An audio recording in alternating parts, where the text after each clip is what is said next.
ஓம் நமசிவாய.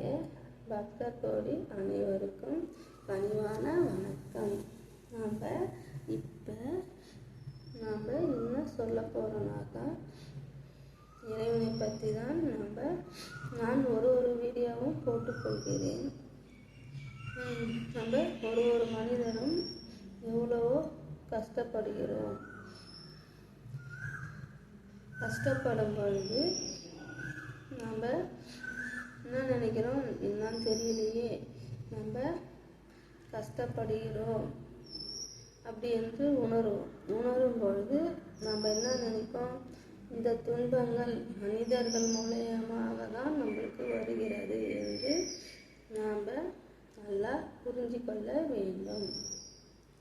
நம்ம மனிதர்கள் மூலயமாக தான் நம்மளுக்கு தொல்லை வருது என்று இந்த மனதுக்கு புரியும். மனிதர் மூலயமாக தொல்லைகள் வரும் பொழுது நம்ம மேலும் மேலும் நம்ம துன்பத்துக்குத்தான் ஆளாகிறோம். நம்ம எவ்வளோ கஷ்டப்பட்டு துன்பப்பட்டு வேதனைப்பட்டு நம்மளால் வாழ்க்கையை வாழ முடியாமல் எவ்வளவோ நம்ம கஷ்டப்படுகிறோம். அப்போ நம்ம கஷ்டப்படும் பொழுது நம்ம உணர வேண்டிய விஷயம் என்னன்னா, எவ்வளோ தொல்லை கொடுக்குறாரு இறைவன் என்று மனதால் எல்லாத்தையும் ஏற்றுக்கொண்டு மனம் தளராமல் கஷ்டப்படாமல் நம்ம இந்த வாழ்க்கை எவ்வளோ துன்பங்கள் வந்தாலும் நம்ம வாழ்ந்து கொண்டு தான் இருக்கிறோம். அப்போ இருக்கும் பொழுது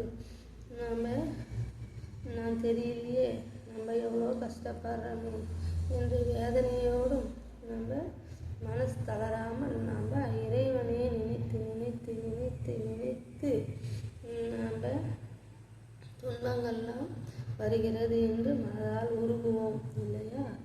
அப்போ நம்மளுக்கு இறைவன் மேலும் மேலும் துன்பப்படும் பொழுது இறைவன் என்ன சொல்லுவார், என்ன உணர்த்துவார் என்றால், நம்மளுக்கு எப்படி உணர்த்துவார் என்றால், ஒரு உயிர்கள் மூலயமாக தான் நம்மளுக்கு இப்படி தான் நீ உணர வேண்டும்.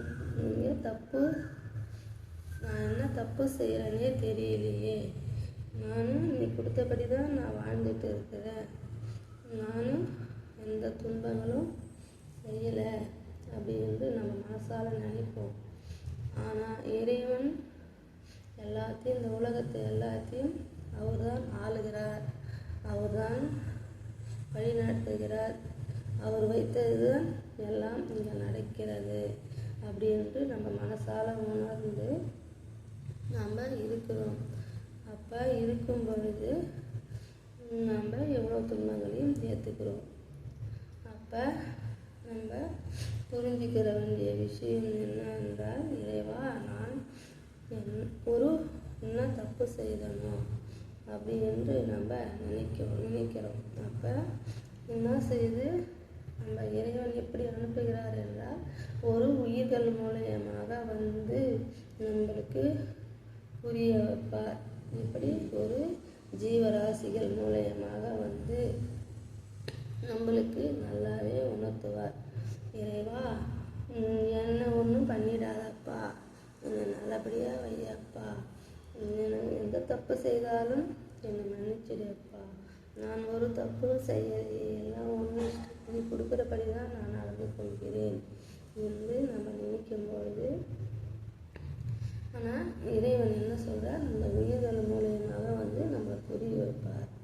அப்போ இறைவா நான் தப்பு செஞ்சதை மன்னிச்சிட்டப்பா, நான் தெரிந்து செய்தனோ தெரியாமல் செய்தனோ, ஆனால் நீ கொடுத்தபடி தான் நான் நடந்திருக்கிறேன் அப்படி என்று இறைவன் மேலே பாரத்தை போடும்போது, அப்போ நம்மளை விட்டு அந்த உயிர்கள் தொல்லையாக நம்மளுக்கு வரும்.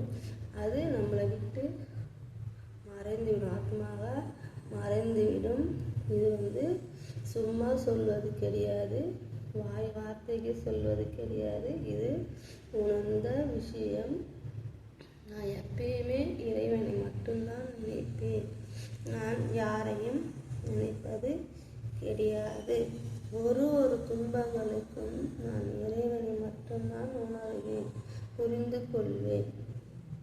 இது உண்மையாக நடந்த விஷயம், நம்மளுக்கு புரிந்து கொள்கிற விஷயம்.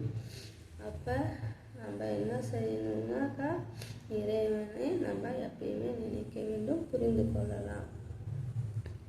அப்போ நம்ம தப்பு செய்தோம் மன்னிட்டோம் என்று நினைக்கும் பொழுது நம்மளுக்கு இனிமேல் எந்த துன்பங்களும் நம்மளை விட்டு நெருங்காது.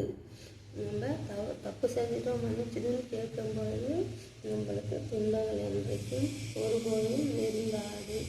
இறைவனிடம் நம்ம சரணாகதி அடைந்துட்டோம் அப்படின்னு நம்ம நினைத்தாலே இறைவன் நம்மளை எப்பயுமே வெற்றியாக தான் நம்மளை நடப்பட வைப்பார், ஆனந்தமாக வைப்பார். இது உண்மையான விஷயம், நான் புரிஞ்சு கொள்கிற விஷயம். எனக்கு எவ்வளோ துன்பங்கள் வரும்போது இந்த ஒரு வார்த்தையை மட்டும் நீங்கள் சொல்லணும், இறைவா நான் தப்பு செய்ததை மன்னித்து விடப்பா, எல்லாம் நீ தான் கொடுக்கிறாய், அக்கறாய் அழிக்கிறாய், அவனின்றி அணுவும் அசையாதுன்னு சொல்லுவாங்க. அதனால் அவரின்று அணுவும் அசையாது. அப்போ நம்ம அவரிடம் சரணாகதி அடைய வேண்டும். நம் துன்பம் இல்லாமல் இருக்க வேண்டும் என்று அவரிடம் தப்பு செய்தால் மன்னிச்சிருங்கள் என்ற ஒரு வார்த்தை கேட்டு பாருங்கள். இறைவன் ஒன்றைக்கும் நம்ம கூட துணையாகவே இருப்பார். இதுதான் உண்மையான விஷயம், புரிந்து கொண்ட விஷயம். திரும்பவும் இதுதான் சொல்லுகிறேன். அவரும் நம்ம தப்பு செய்ய மன்னிச்சு கேட்காப்பவே நம்மளுக்கு எல்லா விடுதலையும் கிடைத்த மாதிரி. இது ஒன்றை மட்டும் புரிஞ்சு கொள்ளுங்க.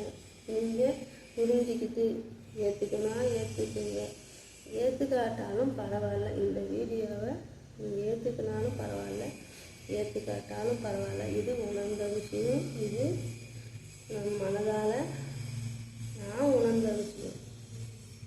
நானும் வீடியோ இது டிவி பார்ப்பது தெரியாது, செல்லு தெரியாது. இப்போ தான் ஒரு மாதமாக செல்லு வாங்கி கொடுத்தாங்க.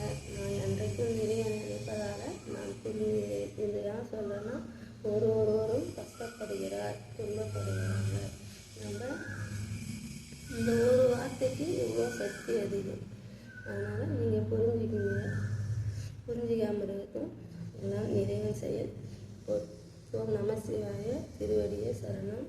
பக்தர் கொடி அனைவருக்கும் பணிவான வணக்கம்.